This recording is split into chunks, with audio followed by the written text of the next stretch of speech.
Hello friends, स्वागत है आपके अपने यूट्यूब चैनल KL43। दोस्तों, आज अपन नए सब्जेक्ट के साथ वापस आए। दोस्तों, अपन का जो 1 वीक हो गया, जो कि साइकोलॉजी के बारे में अध्ययन कर रहे थे दोस्तों अपन। एंड आज उसका मतलब अगला सब्जेक्ट लिया अपन ने वापस। अपन जो भी सब्जेक्ट पढ़ रहे हैं 1 वीक को अपन चेंज कर रहे हैं सब्जेक्ट। आज अपन पॉलिटिकल साइंस के बारे में अपन अध्ययन करेंगे दोस्तों। अपना दोस्तों जाना है कि रीट एग्जाम 2020 के इंडिया जीके के बारे में अपन अध्ययन कर रहे थे पहले, जिसमें पॉलिटिकल के अपन के लगभग थर्ड पार्ट लिए थे। फिर अपने ज्योग्राफी के पार्ट अपन ने इंडिया जीके के लिए थे, लेकिन अपन का आज उसका पार्ट 4 यानी कि उसके अगले वाला पार्ट लेके आए दोस्तों। पॉलिटिकल के लगभग 3 पार्ट संविधान के बारे में अपन अध्ययन करते हैं। आज दोस्तों राष्ट्रपति के बारे में अपन अध्ययन करेंगे।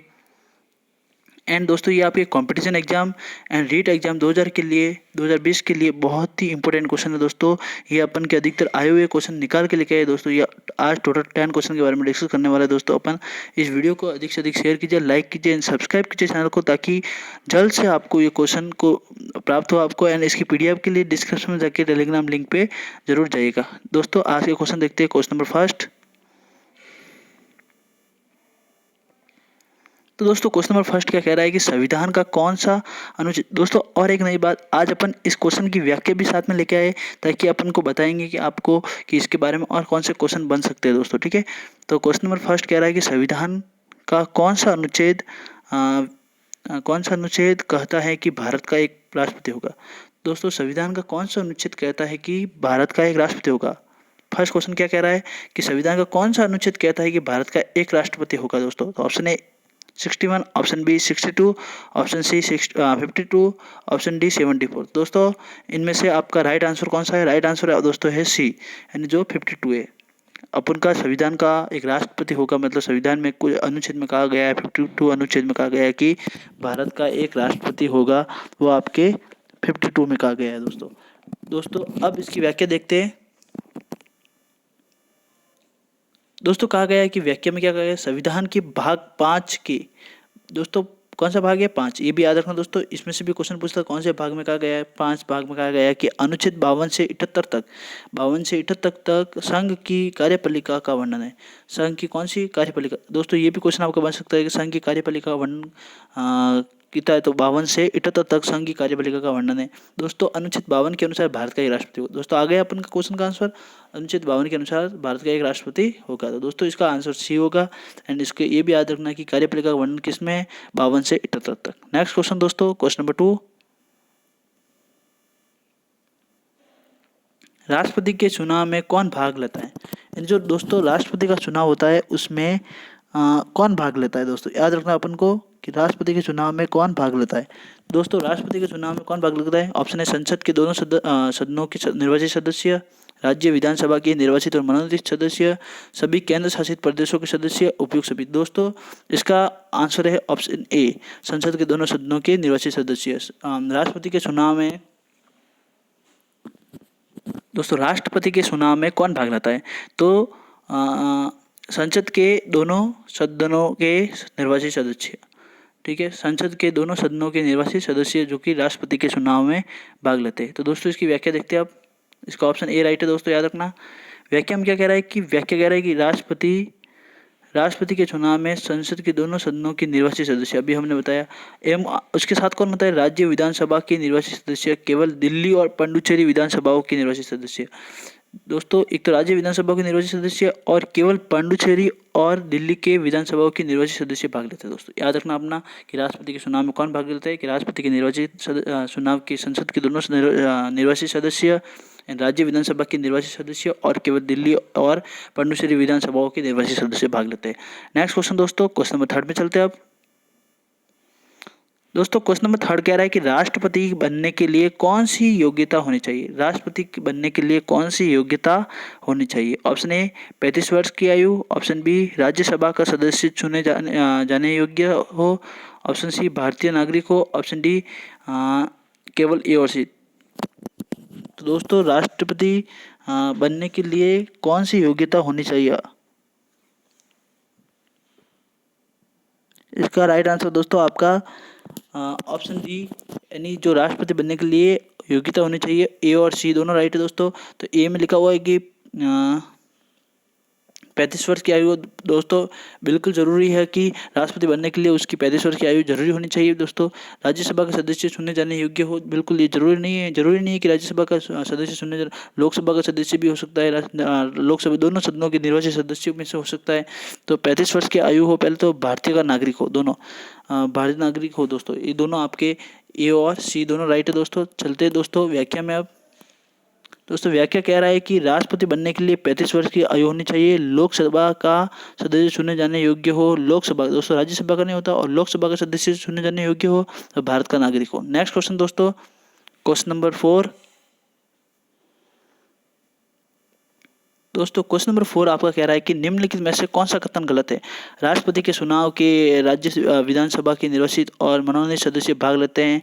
दूसरा, संघ और कार्यपालिका में राष्ट्रपति चुनाव राष्ट्रपति, उपराष्ट्रपति, प्रधानमंत्री, महान्यायवादी शामिल होते हैं। राष्ट्रपति पर संविधान का उल्लंघन करने पर महाभियोग चलाया जाता है। राष्ट्रपति छप्पन राष्ट्रपति के कार्यकाल के बारे में।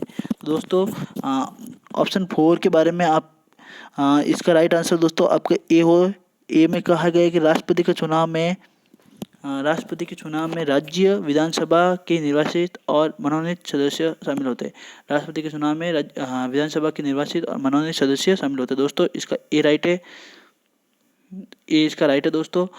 4 का ए राइट है। नेक्स्ट अब इसकी व्याख्या देख लेते हैं दोस्तों व्याख्या में कहा गया है कि राष्ट्रपति के चुनाव में राज्य विधानसभा के केवल निर्वाचित सदस्य भाग लेते हैं, मनोनीत सदस्य भाग नहीं लेते। केवल निर्वाचित सदस्य भाग लेते हैं, मनोनीत सदस्य भाग नहीं लेते।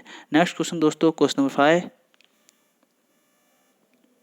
दोस्तों निम्नलिखित में से कौन सम्मिलित नहीं है। दोस्तों निम्नलिखित में से कौन सम्मिलित नहीं है दोस्तों, इसका बताना आपको। तो दोस्तों निम्नलिखित में से कौन सम्मिलित नहीं है। ऑप्शन ए, अनुच्छेद 54 राष्ट्रपति का चुनाव बिल्कुल राइट है दोस्तों। 54 के अनुसार कहा गया है कि राष्ट्रपति का चुनाव होना चाहिए। अनुच्छेद 55 राष्ट्रपति चुनाव का तरीका, यानी अनुच्छेद 55 में राष्ट्रपति का चुनाव कैसे होगा, ठीक है, कौन करेगा, उसके बारे में कहा गया है, बिल्कुल सही है दोस्तों। अनुच्छेद 60 राष्ट्रपति पर महाभियोग की प्रक्रिया, दोस्तों ये रॉन्ग है आपका। अनुच्छेद 60 महाभियोग की प्रक्रिया नहीं है। अनुच्छेद 123 राष्ट्रपति के अध्यादेश लगाने की शक्ति, ये दोस्तों बिल्कुल राइट है। अनुच्छेद 123 में राष्ट्रपति के अध्यादेश लगाने की शक्ति है दोस्तों। इसका राइट सम्मिलित नहीं है, तो सी वाला सम्मिलित नहीं है दोस्तों। अब चलते हैं इसकी व्याख्या में कि अनुच्छेद 60 का संबंध राष्ट्रपति के शपथ ग्रहण से होता है। शपथ ग्रहण, राष्ट्रपति शपथ ग्रहण करेगा, यह अनुच्छेद 60 का कहना है। नेक्स्ट क्वेश्चन दोस्तों, क्वेश्चन नंबर 6। भारत का एक महान्यायवादी होगा किस अनुच्छेद में लिखा गया है। यानी भारत का एक महान्यायवादी होगा, ये किस अनुच्छेद में लिखा हुआ है दोस्तों। तो ये अनुच्छेद 78, अनुच्छेद 76, अनुच्छेद 67, अनुच्छेद 113। तो दोस्तों ये आपका जो भारत का एक महान्यायवादी होगा वो अनुच्छेद 76 में लिखा हुआ है दोस्तों। अब इसकी व्याख्या देखते हैं, इसका बी आंसर राइट है दोस्तों। एंड व्याख्या में क्या कहता है कि दोस्तों अनुच्छेद 76 कहता है कि भारत का एक महान्यायवादी होगा। तो बिल्कुल अपन ने यही कहा है कि अनुच्छेद 76 में कहा गया है कि भारत का एक महान्यायवादी होगा। नेक्स्ट क्वेश्चन दोस्तों, क्वेश्चन नंबर 7। राष्ट्रपति का पद किस तरीके से खाली हो सकता है। राष्ट्रपति का जो पद है वो दोस्तों किस तरीके से खाली हो सकता है। ऑप्शन ए, कार्यकाल समाप्त होने पर। ऑप्शन बी, त्याग पत्र देने पर। ऑप्शन सी, सिर्फ महाभियोग के शुरू होने पर। ऑप्शन डी, केवल ए और बी। तो दोस्तों इसमें केवल ए और बी का वाला राइट है, क्योंकि कार्यकाल समाप्त होने पर राष्ट्रपति का पद अपने आप खाली हो जाता है, और त्याग पत्र देने पर खाली हो सकता है। ठीक है दोस्तों, तो ए और बी दोनों इसमें राइट है, यानी अपन का डी वाला आंसर राइट है दोस्तों। इसकी व्याख्या क्या है देख लेते हैं। व्याख्या क्या कह रहा है दोस्तों कि राष्ट्रपति का पद निम्न तरीकों से खाली हो जाएगा, जैसे कार्यकाल समाप्त होने पर, त्याग पत्र देने पर, और महाभियोग की प्रक्रिया पूरी होने पर। महाभियोग लगने पर नहीं, महाभियोग की प्रक्रिया पूरी होने पर। नेक्स्ट क्वेश्चन दोस्तों, 8 वाला क्वेश्चन कह रहा है निम्नलिखित में से कौन सा कथन सही नहीं है। दोस्तों निम्नलिखित में से अपन को कौन सा कथन सही नहीं है वो बताना है। दोस्तों राष्ट्रपति भारत के सैन्य बलों का प्रमुख होता है। राष्ट्रपति केंद्रीय बजट को संसद के समक्ष पेश करता है। अनुदान की कोई भी मांग राष्ट्रपति की सिफारिश के बिना की जा सकती है। राष्ट्रपति वित्त आयोग के अध्यक्ष को चुनता है। दोस्तों राष्ट्रपति भारत के सैन्य बलों को प्रमुख होता है, बिल्कुल राइट है। राष्ट्रपति केंद्रीय बजट को संसद के समक्ष पेश करता है, दोस्तों ये भी राइट है। राष्ट्रपति वित्त राष्ट्रपति वित्त आयोग के अध्यक्ष को चुनता है, ये भी राइट है दोस्तों। इसमें सी वाला जो आपका सही नहीं है दोस्तों, तो इसका राइट आंसर होगा सी, यानी कथन सही नहीं है कि अनुदान की कोई मांग राष्ट्रपति की सिफारिशों के बिना की जा सकती है। तो दोस्तों राष्ट्रपति की सिफारिश के बिना नहीं की जा सकती दोस्तों। अब इसकी व्याख्या, इसमें भी आपको दोस्तों व्याख्या मिलेगी आपको, अनुदान की कोई भी मांग राष्ट्रपति की सिफारिश के बिना नहीं की जा सकती। दोस्तों अपन ने यही अध्ययन किया था कि राष्ट्रपति की सिफारिश के बिना अनुदान की कोई मांग नहीं की जा सकती। नेक्स्ट क्वेश्चन दोस्तों राष्ट्रीय आपातकाल की व्यवस्था किस अनुच्छेद में है? राष्ट्रीय आपातकाल की व्यवस्था किस अनुच्छेद में है दोस्तों? राष्ट्रीय आपातकाल 3 तरह के लगते हैं दोस्तों। अनुच्छेद 52, 352, अनुच्छेद 360 और अनुच्छेद 356। दोस्तों 365 वाला शायद मेरे हिसाब से कोई आपातकाल नहीं है। अपन ने 3 आपातकाल का बढ़े, एक तो राष्ट्रीय, एक वित्त और दोस्तों अदर कोई है। राष्ट्रीय आपातकाल की व्यवस्था किस अनुच्छेद में लगता है? तो दोस्तों इसका ऑप्शन बी, अनुच्छेद 352। राष्ट्रीय आपातकाल जो लगता है दोस्तों अनुच्छेद 352 के तहत लगता है। अब चलते दोस्तों, तो दोस्तों राष्ट्रीय आपातकाल में देखो राष्ट्रीय आपातकाल दोस्तों, ये मैं बोल रहा था कि राष्ट्रीय आपातकाल आपको अनुच्छेद 352 की तरह लगता है दोस्तों। एक वित्त आपातकाल होता है और एक बाहरी आक्रमण का वो आपातकाल होता है दोस्तों। 9 अब इसका व्याख्या देख लेते हैं। व्याख्या में क्या कहें कि राष्ट्रीय आपातकाल व्यवस्था अनुच्छेद 352 में है। तो बिल्कुल राइट है दोस्तों। नेक्स्ट क्वेश्चन दोस्तों, लास्ट एंड फाइनल क्वेश्चन, कि भारत का राष्ट्रपति की तुलना निम्नलिखित में से किससे करना सर्वाधिक उचित है? दोस्तों भारत का जो राष्ट्रपति है उसकी तुलना निम्नलिखित में से किससे करना सर्वाधिक उचित है? दोस्तों अमेरिका के राष्ट्रपति से, फ्रांस के राष्ट्रपति से, ब्रिटेन के सम्राट से, श्रीलंका के राष्ट्रपति। दोस्तों इसका राइट आंसर आपके सी, जो ब्रिटेन का सम्राट है वो भारत के राष्ट्रपति की तुलना उससे की जा सकती है, क्योंकि जो भारत का राष्ट्रपति की जो वैल्यू है भारत में जिस प्रकार से रहता है, उसकी शक्तियों का इस्तेमाल कोई और करता है, जिस तरह से उसको पावर प्राप्त है, उसी तरह ब्रिटेन के सम्राट को भी वैसे पावर प्राप्त है दोस्तों। एंड आज के क्वेश्चन हमारे कंप्लीट हो चुके हैं दोस्तों। इसकी पीडीएफ के लिए आप टेलीग्राम लिंक पे जाइए, डिस्क्रिप्शन में दिया हुआ है दोस्तों। एंड चैनल को फॉलो कीजिए और चैनल को सब्सक्राइब कीजिए, यूट्यूब वाले चैनल को सब्सक्राइब कीजिए और टेलीग्राम वाले चैनल को फॉलो कीजिए, और इस पर आपको पीडीएफ मिल जाएगी दोस्तों। एंड अगर आज का वीडियो अच्छा लगा हो तो लाइक ज़रूर कीजिए दोस्तों। Thank you for watching my video.